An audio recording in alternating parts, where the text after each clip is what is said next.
ओ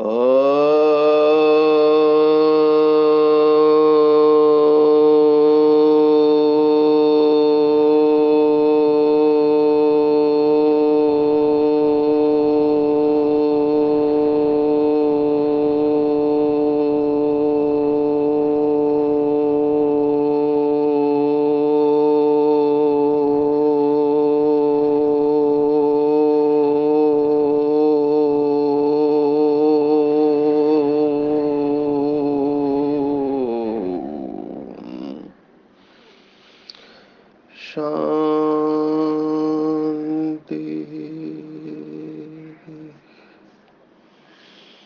आज 16 अप्रैल 2022 भारत में शनिवार है।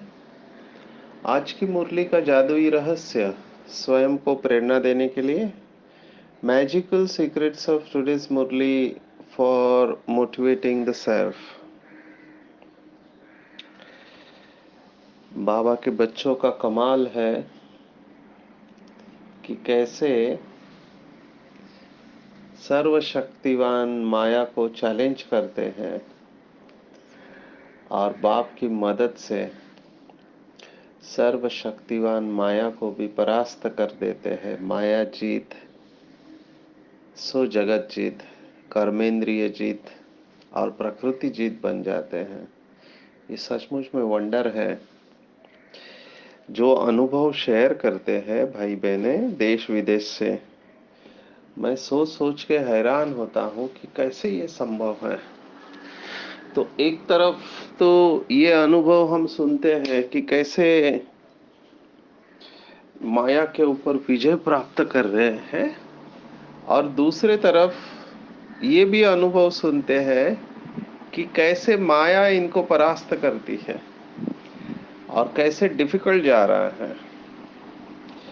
तो माया जीत बनना या माया से हार खाना, इन दोनों का जवाब आज बाबा ने मुरली में दिया है। कारण बताया है कि लौकिक दुनिया में लोग जो कहते हैं कि आपके ऊपर दोष है। किसका दोष है भाई? तो कहते हैं कि ग्रह का दोष है, फलाना ग्रह भारी पड़ रहा है ना। ये ज्योतिषियों की भाषा है।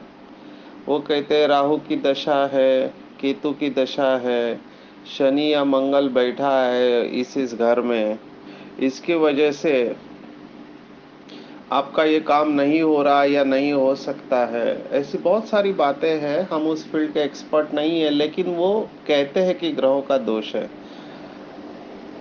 तो बाबा ने इस बात को आज की मुरली में लिया है कि चलते चलते ग्रहचारी क्यों बैठते। ग्रह ये शब्द मुझे बहुत अच्छा लगता है। ग्रह या ग्रंथि ये संस्कृत के शब्द है कि इसने अपने मन में ग्रह बिठा के रखा है ना। या ग्रह से ग्रहण करके शब्द आया है। तो ग्रहण शब्द है, कहते हैं कि दे दान तो छूटे ग्रहण। माना ग्रह या ग्रंथि अंदर, मन के अंदर बैठी हुई रहती है या इसका प्रभाव आता है। आपको एक इंटरेस्टिंग अनुभव सुनाते हैं तो आपको बहुत सारी प्रेरणा मिलेगी।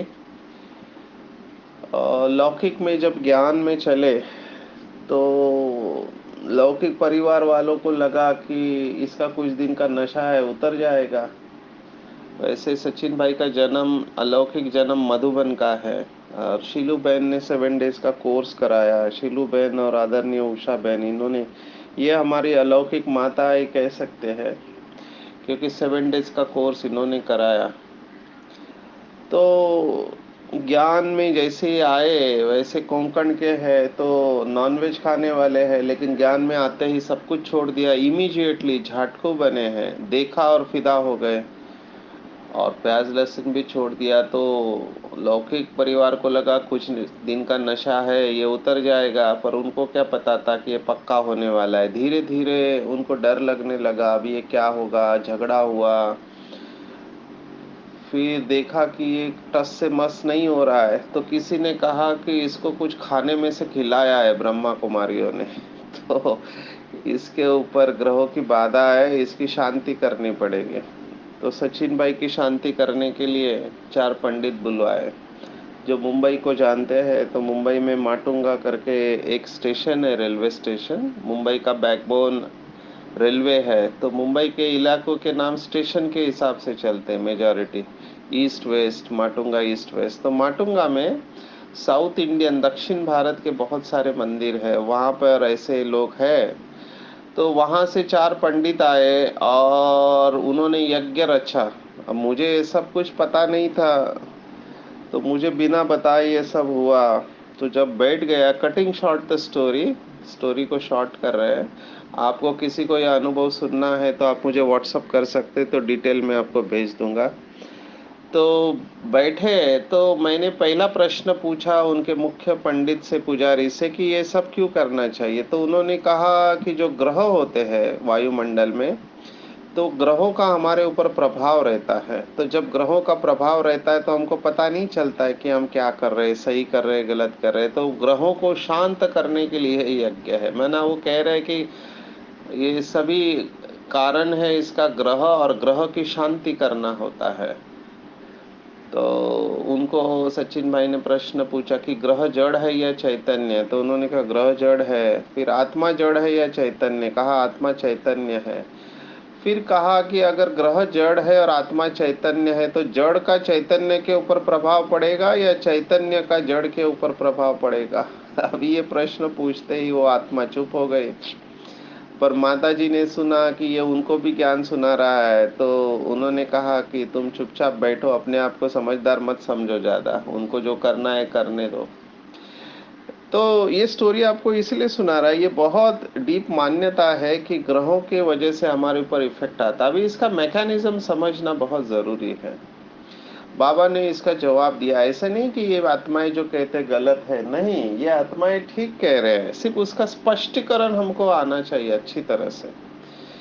तो ग्रह जो है वो 5 तत्वों के बने हुए, ठीक है ना, एग्जैक्टली जैसे हमारा शरीर 5 तत्वों का बना हुआ है।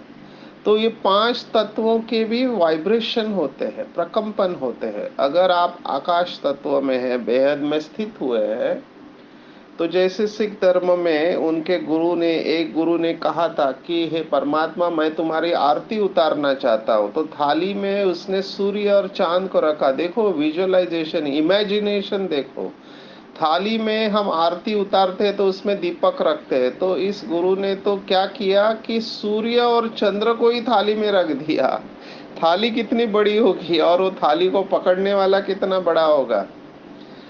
सूर्य का जो साइज है वो पृथ्वी से कई गुना ज्यादा है ना। ये सोलार सिस्टम में उसको ही थाली में रख दिया, चांद को भी थाली में रख दिया, और आरती उतार रहे, वो परमात्मा कितना बड़ा होगा। पर ये इमेजिनेशन है, ये कल्पना है, लेकिन कितनी सुंदर कल्पना है। अगर सोलर सिस्टम को भी आप देखो, तो योगी जो होते हैं, जैसे महाराष्ट्र में पुणे में एक वर्तक आश्रम है, वो डॉक्टर थे वर्तक, पर उन्होंने सूक्ष्म शरीर से यहाँ से वो गए मंगल के ऊपर। जब साइंटिस्ट ये ढूंढ के निकालना चाहते थे कि मंगल पर जीवन है या नहीं, पानी है या नहीं, तो इस आत्मा ने सूक्ष्म देह से वहां पर ट्रैवल करके वहां की परिस्थिति का एक्यूरेट अंदाज बताया, जो नासा ने बाद में कंफर्म किया। तो ये सब बातें आपको क्यों कह रहे हैं कि जो विदेही आत्माएं होती है, योगी आत्माएं होती है, वो स्पेस में ट्रैवल करती है, और इनका अट्रैक्शन का सब्जेक्ट रहा है कि ये विश्व कितना बड़ा है। भगवत गीता में स्टडी ग्रुप में हमने देखा, पूरा घंटे का सेशन इसके ऊपर लिया कि जो दूसरे अध्याय में सांख्य योग में एक शब्द आया, अचिंत्ययम। अचिंत्य है, माना आप इसका चिंतन नहीं कर सकते। आपकी बुद्धि नील हो जाएगी आपका चिंतन करते करते, क्योंकि समझ में नहीं आएगा इसका विस्तार कितना है। तो स्पेस में थोड़े समय के लिए जाओ और सभी ग्रहों को एक जगह से देखेंगे, तो ये सभी ग्रह हवा में लटक रहे हैं, उसको किसी रस्सी ने बांध के नहीं रखा है। तो हम हमारी सोलर सिस्टम के बारे में ही कहेंगे कि सोलर सिस्टम में सूर्य मध्य में है और बाकी सब ग्रह उसके चारों तरफ है। अभी इनको पकड़ के किसने रखा है? तो इनको पकड़ के रखने वाली है आज के भौतिक शास्त्र के अनुसार इलेक्ट्रोमैग्नेटिज्म। ये सब मैग्नेटिक ग्रह है, माना इनके अंदर आकर्षण शक्ति है। तो ये खींच के रखते हैं सभी ग्रहों को, जैसे सूर्य ने सभी ग्रहों को पकड़ के रखा है। एग्जैक्टली यही सिचुएशन परम धाम में है। देखो, हमारे ऋषि मुनियों ने, भले उनकी बुद्धि सतो प्रधान थी रजो प्रकृति के वक्त, लेकिन उन्होंने बहुत सारे नियम बताए। उसमें से कुछ नियम इम्पोर्टेंट है, वो आपके सामने रख रहे हैं। उसमें से एक नियम हम कहते हैं संस्कृत में पिंड ब्रह्मांड न्याय, या जिसको कहते हैं यथा पिंडे तथा ब्रह्मांडे, माना जो पिंड में है वो ब्रह्मांड में भी है। तो पिंड माना सूक्ष्म सूक्ष्म है, वही ब्रह्मांड में भी है।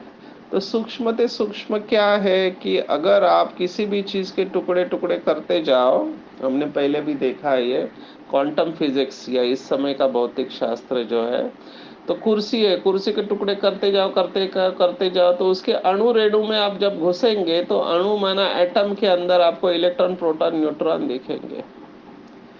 तो उसमें भी एक केंद्रक होता है, सेंटर होता है, न्यूक्लियस होता है, उसके चारों तरफ इलेक्ट्रॉन घूमते रहते हैं।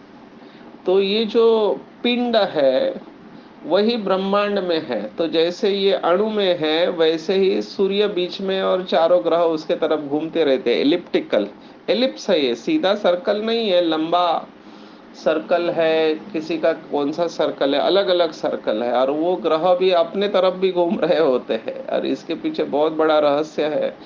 थोड़ा टू मच टेक्निकल हो रहा हो, लेकिन समझाने के लिए, ऐसे ही रचना परम धाम में भी है, क्योंकि शिव बाबा बीच में है और चारों आत्माएं उसके चारों तरफ है, क्योंकि चुंबक है ना। तो कहने का भाव है इलेक्ट्रोमैग्नेटिक वाइब्रेशंस होते हैं। ये पृथ्वी के भी है, चंद्र के भी है, मंगल के भी है, गुरु के भी है, और ऐसे ही शनि के भी है।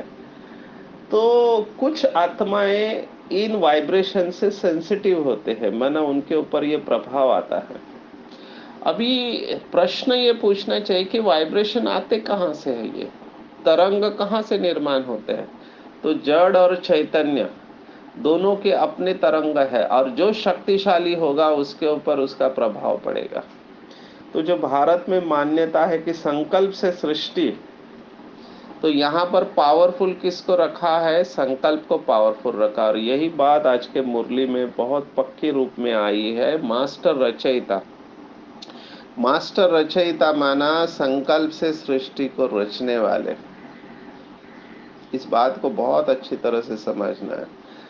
मेरे हिसाब से सर्वोच्च स्वमान है मास्टर क्रिएटर बनना। यू आर क्रिएटर, आप रचयिता हो, और आप अपनी सृष्टि को रचते हो सकता है बेहोशी में रचते हो, और योगी आत्माएं जागृत अवस्था में रचते हैं।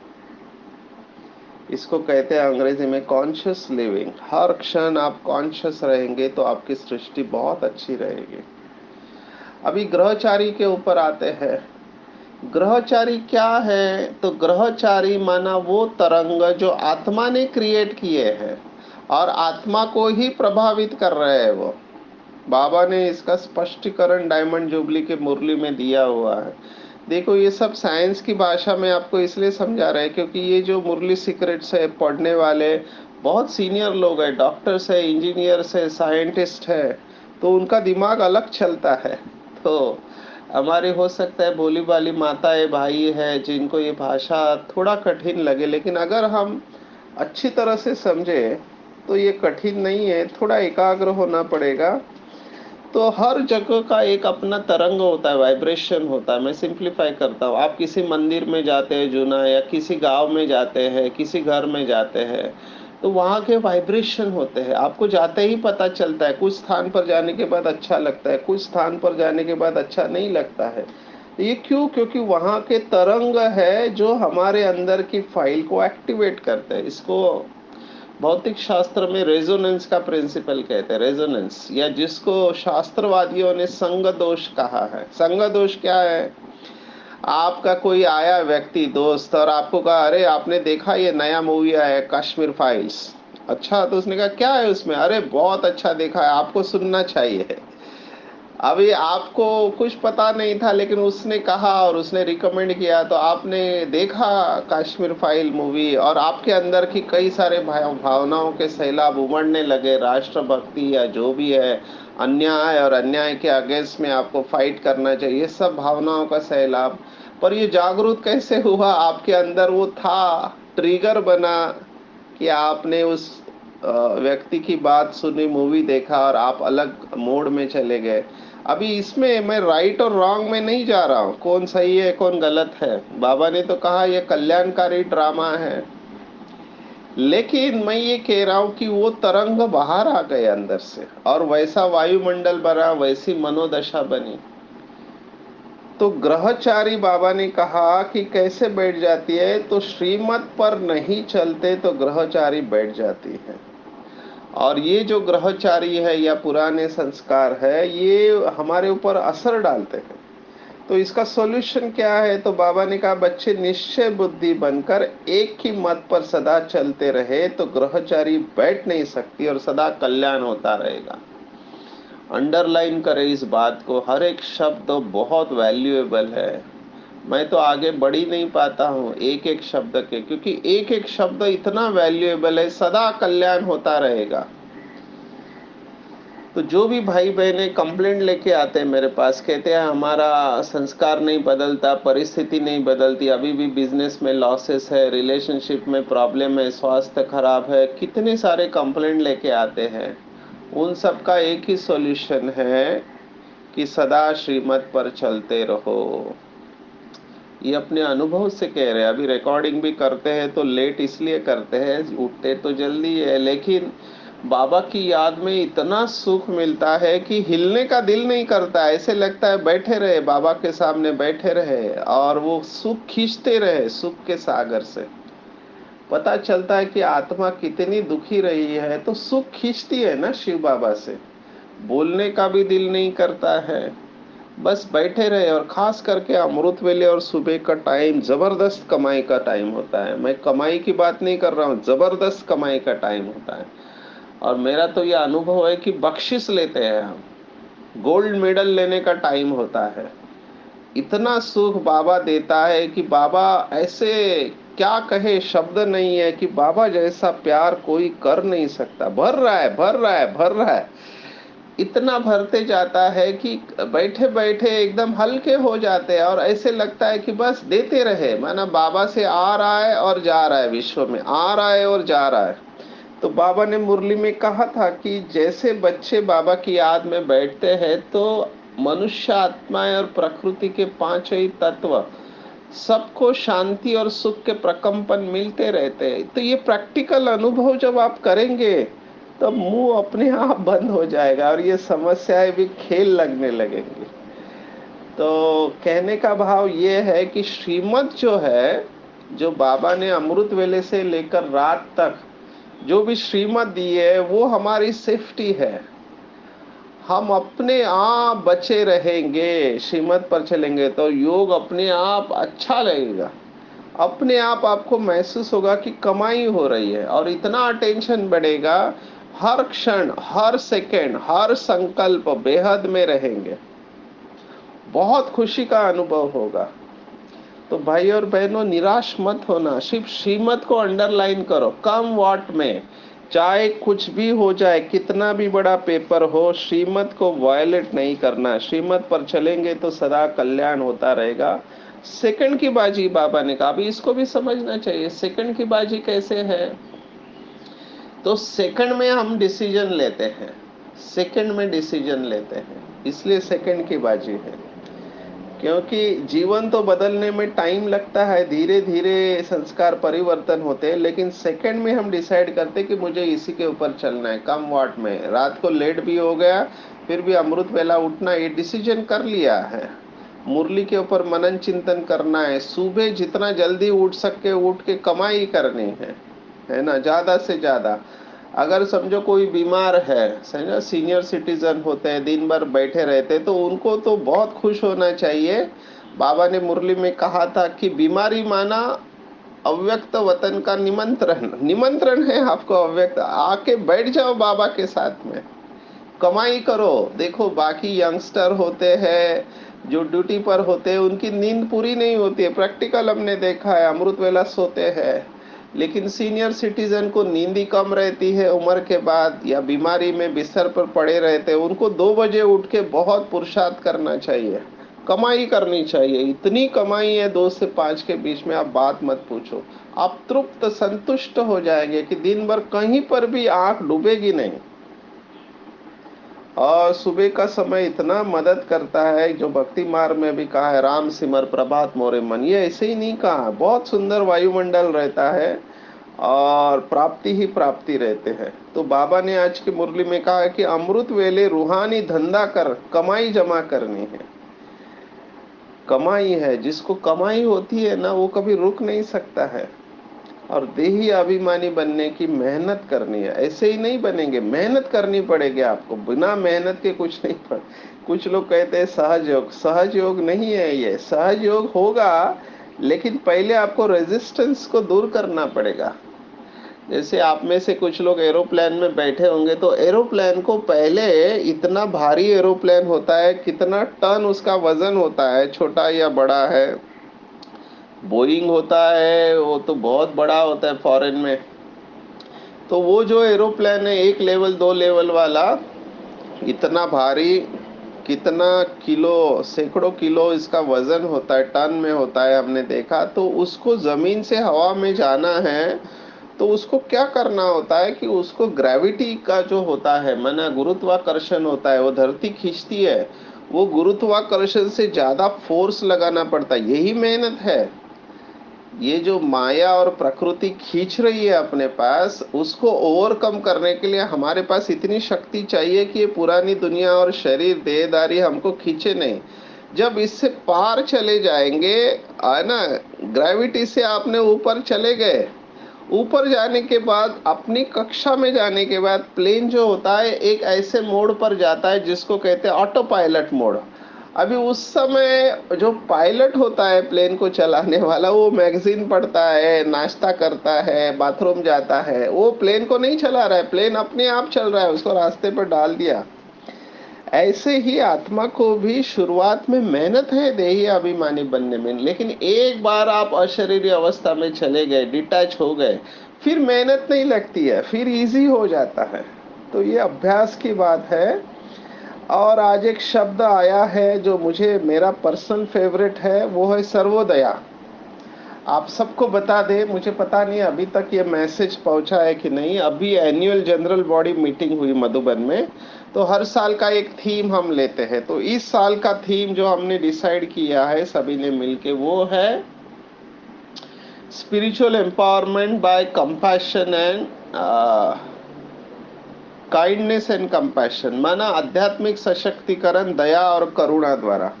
तो ये दया शब्द यहाँ आया है, ये दया शब्द बहुत पावरफुल शब्द है। जो भी आत्माएं शांति चाहती है, अपने जीवन में अनुभव करना चाहते हैं, उनको शुरुआत दया से करना पड़ेगा। 3 शब्द भक्ति मार्ग में इस्तेमाल किए जाते हैं, दया, क्षमा और शांति। तो शांति लास्ट है, शुरुआत दया से है। दया किसके ऊपर? सबसे पहले दया खुद के ऊपर करनी चाहिए।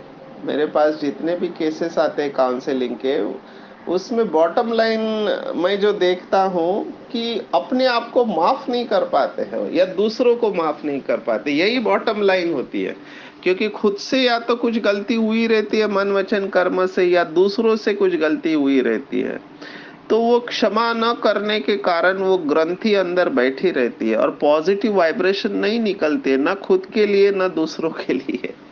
तो उसका पहले सॉल्यूशन है दया करना। मैं इसको इस तरह से कहता हूँ अपने पेशेंट्स को। जैसे मेरे पास पेशेंट आते हैं, बीमार होते हैं, तो कोई अगर बीमार है तो गुस्सा नहीं करना चाहिए ना। अभी कुछ कैंसर वाले डॉक्टर, अभी भारत में मान्यता है कि कीमोथेरेपी नुकसान देती है, तो बेचारे आयुर्वेदिक इलाज कराते हैं और कराते हैं। तब तक बीमारी बढ़ जाती है। तो कुछ डॉक्टरों को सहन नहीं होता है, वो बहुत इंसल्ट करते हैं ऐसे पेशेंट को, और बहुत ऐसे अनाप शनाप शब्द इस्तेमाल करते हैं जो नहीं करने चाहिए। चलो दुनिया वाले करते मैं समझ सकता हूँ, लेकिन बाबा के बच्चे भी कई बार ऐसे शब्द इस्तेमाल करते हैं। अभी एज अ डॉक्टर मुझे ये समझना चाहिए कि बेचारा बीमार है, पहले से ही दुखी है, तो दुखी आत्माओं को फिर से दुखी मैं क्यों करूं, है ना। तो दुखी को ऊपर गुस्सा नहीं आता है, दुखी आत्मा के ऊपर रहम आना चाहिए, तभी हम उसको पॉजिटिव एनर्जी दे पाएंगे, क्योंकि वो पेशेंट है और वो ऑलरेडी निगेटिव एनर्जी में है। और इस समय तो पता नहीं क्यों पर सचिन भाई को सभी लोग पेशेंट ही दिखाई देते हैं, क्योंकि निगेटिव एनर्जी वाले होते हैं। बहुत कम है जिनका ऑरा और एनर्जी पॉजिटिव रहते हैं, और वो सचमुच में ग्रेट सोल है कि जो अपनी साधना से अपनी एनर्जी को पॉजिटिव हर सिचुएशन में रखते हैं। ऐसी महान आत्माएं हैं, ऐसी भी आत्माएं, लेकिन संख्या कम है, मेजॉरिटी की एनर्जी निगेटिव है। तो आपको ये कह रहे हैं कि अपने अंदर ये दया की फ्रीक्वेंसी को बढ़ाओ। दया, इसमें 3 शब्द है, दया, बुद्धि, रहम दिल और करुणा कर। ये तीनों का अपना अपना महत्व है। एक्चुअली सचिन भाई पिछले 15 साल से विहासा का ट्रेनिंग ले रहे हैं, तो उसमें कंपैशन करके मॉड्यूल है, करुणा, हिंदी में करुणा कहते हैं। तो उसमें हम बताते हैं कि 3 लेवल होते हैं, 3 लेवल।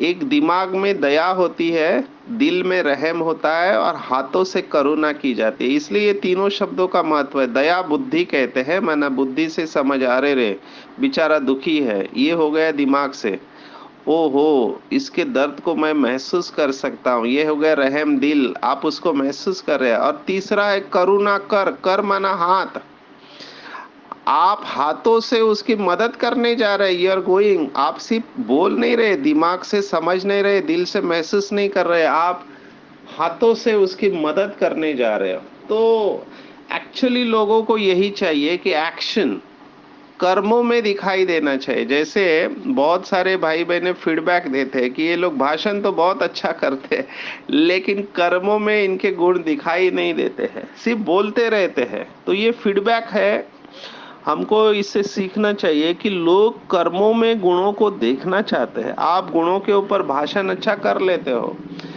कि संतुष्ट रहना चाहिए, लेकिन आप कर्मों में असंतुष्ट दिखाई देते हैं। आप भाषण करते हो कि गुस्सा नहीं करना चाहिए, लेकिन आपके अंदर गुस्सा है। तो लोगों को महसूस होता है कि ये रिलेशनशिप के ऊपर भाषण तो अच्छा कर लेते हैं, लेकिन इनके खुद के सबके साथ रिलेशन अच्छे नहीं है। तो लोग देखना चाहते हैं एक्शन में आप कैसे हो, कर्म क्षेत्र पर आपका क्या रिजल्ट है। तो दया क्षमा शांति ये शब्दों को मैं इसलिए ले रहा हूँ कि दया के ऊपर फोकस करो। पहले भी सुनाया कि if you are to choose between being right and being kind, always choose to be kind, because when you are kind you are always right. जब भी आपको चूज करना पड़े, दो में से एक को निर्णय करना पड़े कि दया रखे या सही रहे, तो सही रहने के बजाय दया भाव रखना चाहिए, क्योंकि जब भी दया भाव रखते हैं हम हमेशा सही होते हैं। तो मास्टर रचयिता कैसे बनेंगे? तो मास्टर रचयिता बनने के लिए बाबा ने बिल्कुल सिंपल कहा है कि जी हुजूर, हर क्षण जी हुजूर। बाबा को जो कहेंगे तो आपके आगे सर्व शक्तियां हाजिर हो जाएगी। ये बहुत सटल है, इसके ऊपर भी बहुत स्पष्टीकरण जा सकता है। समय के अभाव से हम इसको ज्यादा विस्तार में नहीं लेंगे। इट्स वेरी सिंपल कि हर क्षण हम बाबा को साथ में रखेंगे तो आपके साथ सर्व शक्तियां है, और आप हर क्षण श्रीमत पर चलते रहेंगे तो ये सर्व शक्तियां आपके साथ विजयी बनने के लिए सहयोगी बनेंगे, ऐसा अनुभव कहता है। आप इसको प्रयोग जब तक करेंगे नहीं तब तक ये शक्तियाँ आपके अंदर आपको सहयोगी देने के लिए निमित्त नहीं बनेंगे। जैसे कई बाबा के बच्चे कहते हैं हम समान का अभ्यास तो करते हैं लेकिन कुछ होता नहीं है। ये होता क्यों नहीं है? क्योंकि दिमाग से करते हैं, फीलिंग में नहीं आया है वो, है ना, या बाबा के साथ का अनुभव नहीं करते हैं। तो उसको अभ्यास करते रहना चाहिए, लेकिन गहराई से, सच्चे दिल से। कई बार हमने देखा है कि दिल और दिमाग का डिस्कनेक्ट होता है, माना दिमाग से ज्ञान को समझ लिया है पर रूह तक नहीं पहुंचा है।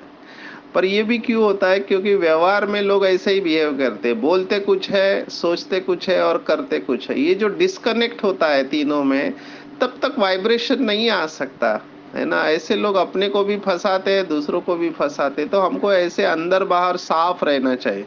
अंग्रेजी में कहते हैं इंटीग्रेटेड पर्सनालिटी, इंटीग्रेटेड। तो जब इंटीग्रेटेड पर्सनालिटी होगी तो अपने आप ये अनुभव कर पाएंगे कि हर क्षण सर्वशक्ति ऑर्डर प्रमाण चलती है और सिंपल लाइफ बन जाएगा, सहज पुरुषार्थ। अंग्रेजी में इसे कहते हैं इट इज वेरी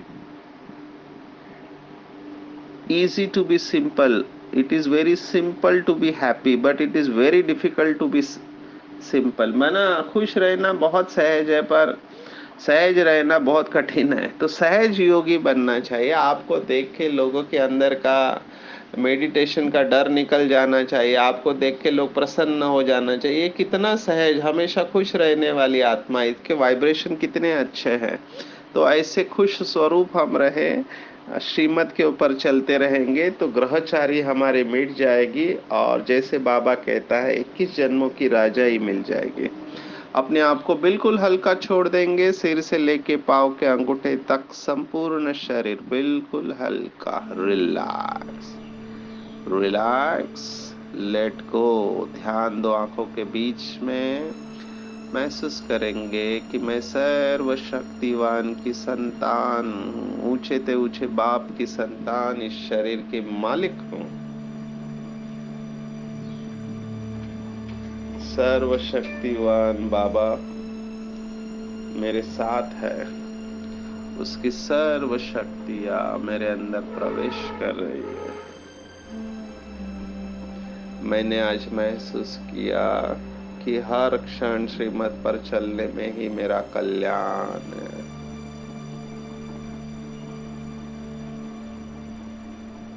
श्रीमत ही मुझे श्रेष्ठ बना रही है, श्रीमत ही मेरी सेफ्टी है। अमृत वेले से लेकर रात तक हर क्षण श्रीमत पर चलने वाली मैं श्रेष्ठ और महान आत्मा हूँ। शिव बाबा का वरदानी हाथ मेरे सिर के ऊपर है, इसलिए मेरे लिए सब कुछ सहज है। मैं सिंपल रहने वाली सैंपल स्वरूप आत्मा हूँ। सर्व के ऊपर दया करने वाली मैं यथार्थ सर्वदया आत्मा हूँ। हर आत्मा के ऊपर मुझे रहम, दया और क्षमा भाव आ रहा है कि हर आत्मा को इस समय परमात्मा की शक्तियों की जरूरत है। तो गुस्से के बजाय रहम का भाव नेचुरली मेरे अंदर आ रहा है। मैं समझदार हूँ, I am understanding, patient, loving, caring and compassionate. हर आत्मा को क्षमा करना मेरे लिए बहुत सहज है। जितना मैं स्वयं को और औरों को क्षमा करती हूँ, उतना मैं गहरी शांति में जा रही हूँ। मुझे बहुत अच्छा लग रहा है, मैं बिल्कुल रिलैक्स हूँ। ओम शांति शांति शांति। सर्वशक्तिवान बाप हमेशा मेरे साथ है, उसका वरदानी हाथ मेरे सिर के ऊपर है। बाबा मुझे प्यार से दृष्टि दे रहा है और कह रहा है, बच्चे तुमसे इनमें नूर है, तुम मेरे हो। मेरी सर्व शक्तियां मैं तुम्हें वरदान के रूप में दे रहा हूं। जाओ विश्व का कल्याण करो। तुमने कल्प कल्प इस ड्रामा में हीरो का पार्ट प्ले किया है बच्चे। तुम्हारी विजय निश्चित है, निश्चित है, निश्चित है। मैं बाबा से दृष्टि लेकर अति प्रसन्न हो रहा हूँ और बाबा को कह रहा हूँ, हाँ बाबा, आप जैसा कहते हैं वैसे ही होगा, आप सत्य हो। मेरा बाबा, मीठा बाबा, प्यारा बाबा और दुलारा बाबा, सच्चा बाबा और अच्छा बाबा, दयालु बाबा, कृपालु बाबा, वाह बाबा, शुक्रिया बाबा, शुक्रिया। अच्छा, ओम शांति।